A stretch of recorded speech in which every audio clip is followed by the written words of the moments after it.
Hello guys, Assalamualaikum. This is Hriday and welcome to my official YouTube channel Bongomoto Vlogs.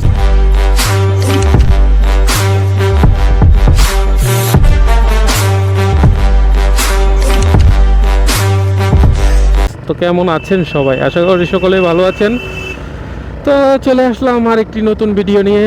আর আপনাদেরকে তো আগের ভিডিওতে বলেছি যে আমি ময়মনসিংহ যাচ্ছি। তো ময়মনসিংহ আমি গাজীপুর চৌরাস্তার আগেই আমি একটা ব্লগ শ্যুট করেছি, যার কারণে আপনাদেরকে মানে সেকেন্ড পার্ট দেখতে হইতেছে।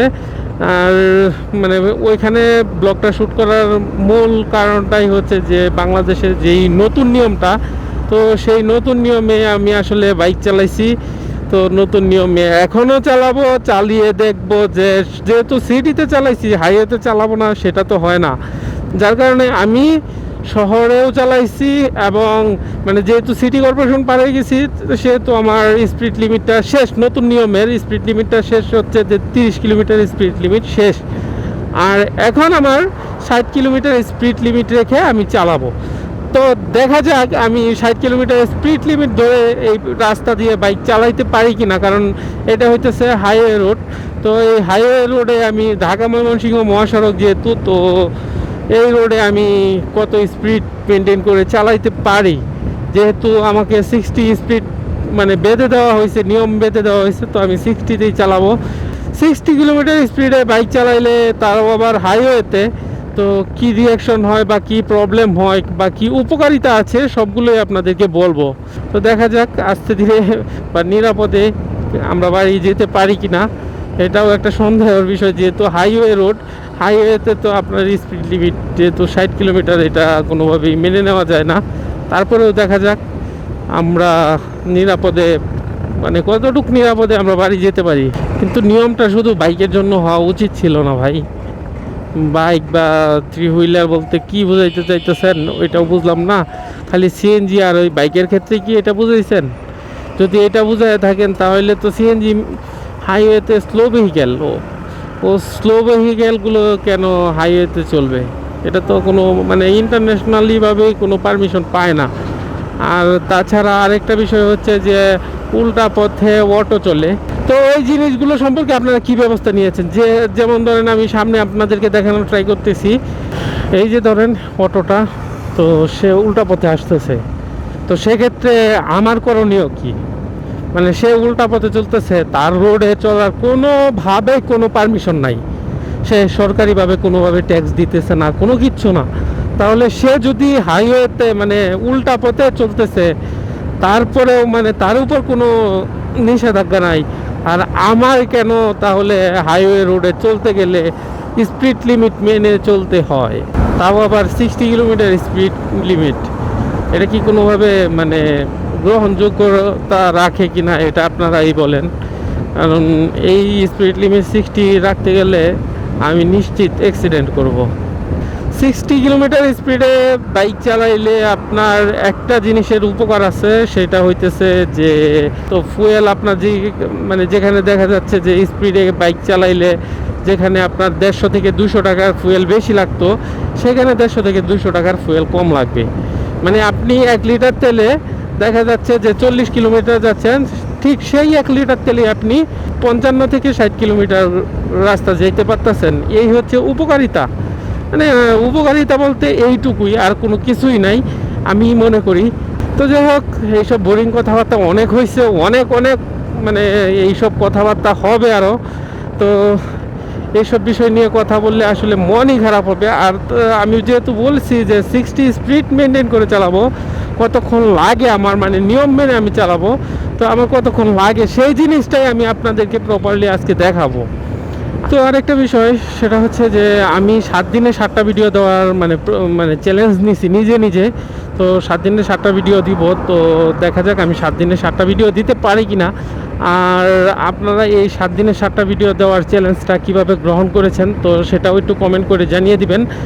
আর 7 দিনে 7টা ভিডিও দেওয়া আসলে ভিডিও মানে শ্যুট করা যতটা সহজ বা যতটা মানে নর্মালি শ্যুট করা যায়, কিন্তু ভিডিওটা এডিট করতে গেলে ভাই তার চাইতে 10 গুণ বেশি প্যারা। যার কারণে আপনারা আসলে মনে করেন যে ভিডিও দিলেই তো হয়ে যায়, কিন্তু না ভাই, একটা ভিডিও করতে গেলে আপনার মানে এডিটে অনেক সময় চলে যায়, যার কারণে এডিট করতে করতে একটু প্রসেসিং করতে করতে সময় লাগে। যাই হোক, তারপরেও আমি আজকে থেকে মানে যেহেতু বলেছি, তো চেষ্টা করতেছি যে আমি 7 দিনে 7টা ভিডিও দেওয়ার জন্য। সো আমি আশা রাখবো যে আপনারা সাপোর্ট করে যাবেন। আর যদি আপনারা এইভাবে সাপোর্ট করে যান, আমি রেগুলারলি ভিডিও আপলোড করে যাব। সো দেখা যাক আমি 7 দিনে 7টা ভিডিওর চ্যালেঞ্জ কমপ্লিট করতে পারি কিনা। আর বাদ বাকি কথা হচ্ছে, আমরা এখন একটু সামনের দিকে এগিয়ে যাই, কারণ 60 কিলোমিটার স্পিড ধরে আমি যেহেতু যাব, তো আপনারা তেমন কোনো কিছু মানে এনজয় করার মতো তেমন কোনো কিছুই পাবেন না যেহেতু। আর এনজয় করার মতো হইলে আমি আসলে ভিডিও অন করব। তো এখন আমি একটু ক্যামেরাটা অফ রাখি, কারণ এই রোদে এই গরমে ব্যাটারিটা প্রচণ্ড গরম হয়ে যায়, যার কারণে হ্যাং করে।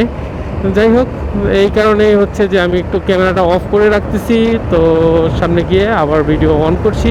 তো সেই পর্যন্ত আপনার সাথেই থাকুন।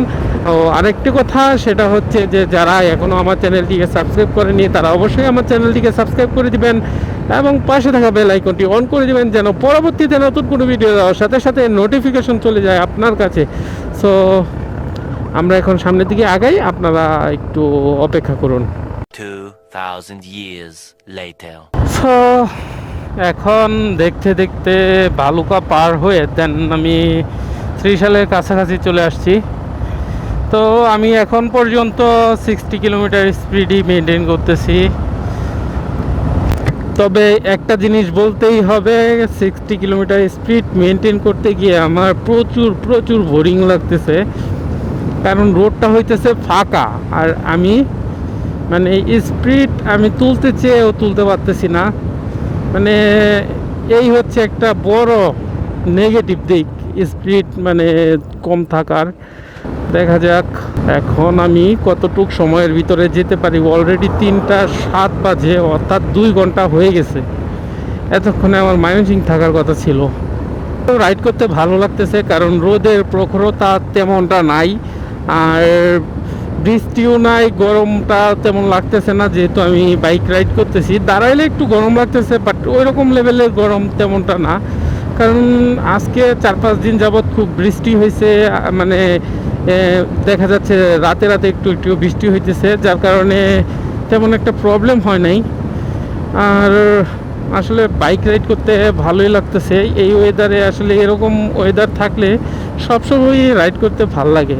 তো এখন আমরা আর কি বলবো, কারণ এই 60 কিলোমিটার স্পিড আসলে মেনটেন করা খুবই টাফ।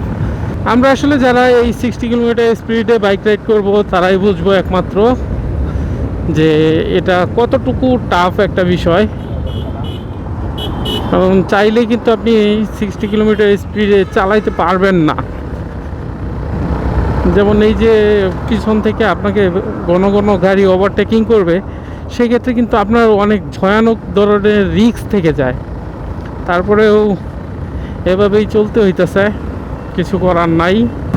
তবে 60 কিলোমিটার স্পিড আমি মেনটেন করতে চাইলেও হাইওয়েতে কিন্তু এটা পসিবল না, কারণ অটোমেটিক্যালি 70 স্পিড উঠে যায়, 70-80 এরকম স্পিড উঠেই যায়। আর 60 স্পিড মেনটেন করতে গেলে এই যে দেখেন মানে গাড়িগুলো কীভাবে ওভারটেকিং করতেছে, বলার বাহিরে। তো এই ছিল আজকের ভিডিও।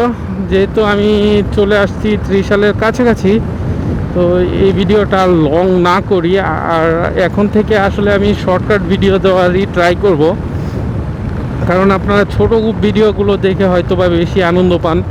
আর অনেকে সময় এতটা বের করতে পারে না যে বড় একটা ভিডিও দেখবে, এরকম সময় নিয়ে আসলে কেউ বসতে পারে না।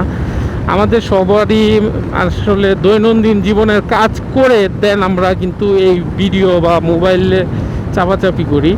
তো সেই ক্ষেত্রে আসলে আমাদের করণীয় হচ্ছে যে ছোট ভিডিও দেব, আর আপনারা সেই ভিডিও দেখে এনজয় করবেন। যাই হোক, আপনারা অবশ্যই কমেন্ট করে জানাবেন এই হাইওয়েতে 60 কিলোমিটার স্পিড এটা আসলে কি কতটুকু যুক্তিসঙ্গত। যারা আসলে বাইক রাইড করেন তারা অবশ্যই বুঝবেন, তারাও কমেন্ট করবেন। আপনাদের কমেন্টের অপেক্ষায় আছি, আর আপনাদের প্রত্যেকটা কমেন্ট কিন্তু আমি পড়ি। আর যেহেতু আমি 7 দিনে 7টা ভিডিও করব বলেছি, তো 7টা ভিডিও করার চ্যালেঞ্জ নিয়েছি। তো সেগুলো দেওয়ার ট্রাই করতেছি। এই ব্যাক টু ব্যাক ভিডিও দিব প্রত্যেক দিন আমি ভিডিও দিব। যাই হোক, তো আমি আশা রাখতেছি আপনারা সবাই এভাবে সাপোর্ট করে যাবেন। সো আশা রাখতেছি আজকে ভিডিওটি আপনাদের ভালো লেগেছে। যদি ভিডিওটি ভালো লেগে থাকে তাহলে অবশ্যই একটি কমেন্ট করবেন এবং বেশি বেশি ভালো লেগে থাকলে লাইক করবেন। আর আপনারা যারা আমার চ্যানেলে নতুন তারা অবশ্যই আমার চ্যানেলটিকে সাবস্ক্রাইব করে দিবেন এবং পাশে থাকা বেল আইকনটি অন করে দিবেন, যেন পরবর্তীতে নতুন কোনো ভিডিও দেওয়ার সাথে সাথে নোটিফিকেশন চলে যায় আপনার কাছে। সো আজকের মতো বিদায় নেই। যেই পর্যন্ত নতুন কোনো ভিডিও নিয়ে না আসছি সেই পর্যন্ত আপনারা থাকবেন ভালো, আপনারা থাকবেন সুস্থ। আল্লাহ হাফেজ।